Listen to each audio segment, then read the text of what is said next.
اعوذ باللہ من الشیطان الرجیم، بسم اللہ الرحمن الرحیم۔ ہمارے نبی کریم صلی اللہ علیہ وآلہ وسلم کو برے کلموں سے خطاب کر کے بے ادبی پر مشرکین تلے ہوئے تھے۔ وہ کافر ہے اور ان کی سزا اللہ نے بہت دردناک تیار کر رکھا ہے۔ ایک محدود اور مختصر زندگی ہے اور ہم کس کس کی تسلیمیات اور اتنی عطاعتوں کو پورا کریں گے؟ یہ تو بہت ہی ناممکن ہے، کیونکہ زندگی بہت مختصر ہے۔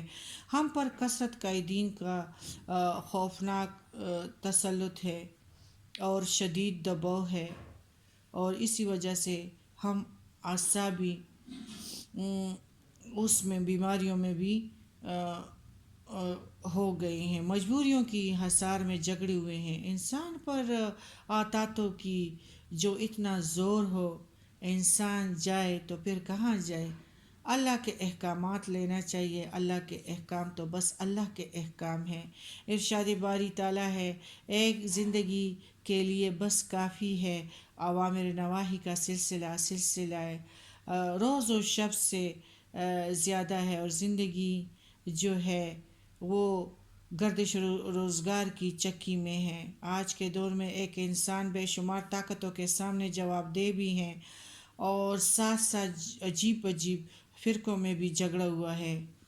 اپنی اصلاح کی طرف ذرا توجہ کرے اور اپنے باطن کی سیاہوں کو دور کرنے کے لیے اور اپنے پیٹ کی آگ بجھانے کے لیے اپنی پیشانی کو سجدوں سے سرفراز کرے، اپنی راتوں کو قیام اور رکوع سجدوں کی دولت سے مالا مال کرے۔ اگر کسی طریقے سے ایسا ہی کر لے تو مملکت سے آشنائی کیسے ہو؟ اصل بات یہ ہے کہ عاقبت کو روشن کرنے کے ساتھ اللہ تعالیٰ انسان کی اس فانی زندگی کو بھی آسان کر دیتا ہے، لیکن ہم عاقبت کو بھول چکے ہیں، فانی کی دنیا کی دوڑ میں لگے ہوئے ہیں، تو طرح طرح کے مصائب سے آٹومیٹکلی ہم درکنار ہے۔ بات یہ ہے کہ ہم جب عاقبت کو روشن کریں گے تو یہ فانی دنیا کے کام آٹومیٹکلی آسان ہوں گے، اور ہمیں اللہ تعالیٰ آسانیاں خود ہی فراہم کرے گا۔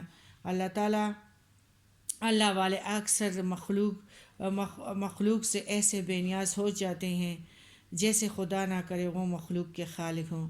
بے نیازی خالق کو تو زیب دیتی ہیں، لیکن جو اللہ کے اور پیارے نبی کے عاشق ہو جاتے ہیں اور ان کی رات اور دن جو ہے وہ اسی طرح عاقبت کی تیاری میں رہتی ہیں، تو یہ دنیا کے کام آٹومیٹکلی صحیح بن جاتے ہیں۔ اللہ تعالیٰ خود فرماتے ہیں، میں تمہاری وہ ہاتھ بن جاؤں گا جس سے تم پکڑتے ہو، میں تمہاری وہ پاؤں بن جاؤں گا جس سے تم چلتے ہو، اور اسی طرح میں تمہاری وہ آنکھ بن جاؤں گا، یعنی دوستی بھی تمہیں اس طرح دوں گا، تمہاری طاقت بھی زمین پہ جما دوں گا۔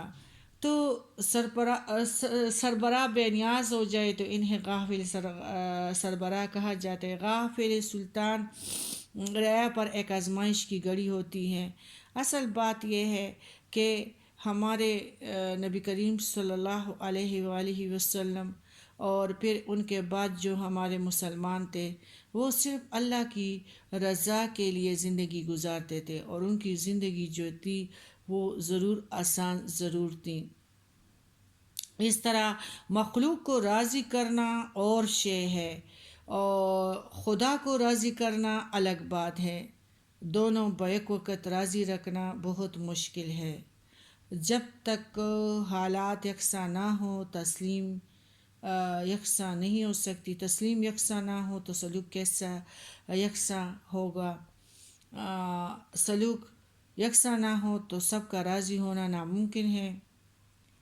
اور بات یہ ہے کہ ہمیں پیارے نبی کریم صلی اللہ علیہ وسلم کی اطاعت پر پورا اترنے کی ضرورت ہے، اور لوگوں کا ڈر دلوں سے ہم نے نکالنا ہے۔ اللہ کی اطاعت کے ساتھ اللہ کے حبیب حضرت محمد صلی اللہ علیہ وسلم کی اطاعت بھی لازمی پکڑنا ہے، اور لازمی ہے ہم پر۔ آپ صلی اللہ علیہ وسلم کا ہر عمل سنت ہے اور اس کی پیروی لازم ہے۔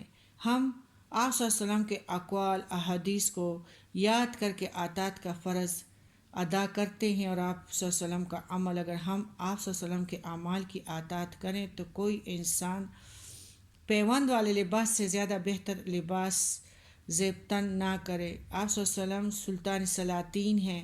آپ صلی اللہ علیہ وسلم کی زندگی معمولی انسان سے بھی زیادہ معمولی۔ اللہ اور اللہ کے فرشتے آپ صلی اللہ علیہ وسلم پر درود بھیجتے ہیں۔ آپ صلی اللہ علیہ وسلم سے گزر رہے ہوتے ہیں فاقے، اور آپ صلی اللہ علیہ وسلم تمام زندگی کسی انسان سے ذاتی انتقام کبھی بھی نہیں لیا۔ ادھر سے تو میں ہمارے دلوں سے ختم نہیں ہوتا، اس کو بھی ہم نے نکالنا ہے، کیونکہ ہمارے پیارے نبی نے کبھی بھی ذاتی انتقام کسی سے نہیں لیا۔ ہم آپ صلی اللہ علیہ وسلم کی اطاعت کو جز ایمان سمجھتے ہیں، اور ہم آپ صلی اللہ علیہ وسلم کی اطاعت کا حق ادا نہیں کر سکتے۔ ہماری مختصر زندگی میں آپ صلی اللہ علیہ وسلم کی سیرت طیبہ کا علم حاصل کرنا بھی آسان تو نہیں ہے۔ آپ صلی اللہ علیہ وسلم کی احادیث مبارک کا علم حاصل کرنا ہمارا ایمان ہے، لیکن ہمارے لیے آسان نہیں ہے۔ ہمیں اور بھی غم ہے، ہمیں تسلیم کا بار کیسے اٹھائیں گے؟ اللہ اور اللہ کی حبیب کی اطاعت تک بات ہوتی ہے تو حیرت ہی ہمارے لیے اور بھی فرائض تسلیم ہے۔ قرآن کا علم، قرآن فہمی، قرآن دانی، جبکہ ہم عربی زبان سے اتنے آشنا بھی نہیں۔ مختصر زندگی میں قرآن کریم کا علم حاصل کرنا سب کے بس کی بات نہیں۔ اپنی زندگی کو منشاء قرآن کے مطابق بسر کرنا فرض ہے، سعادت ہے، اور اللہ تعالی ہمیں اس سعادت کو پکڑنے کے لیے تن من دن کی طاقت لگانے کی توفیق عطا فرمائیں۔ آمین ثم آمین۔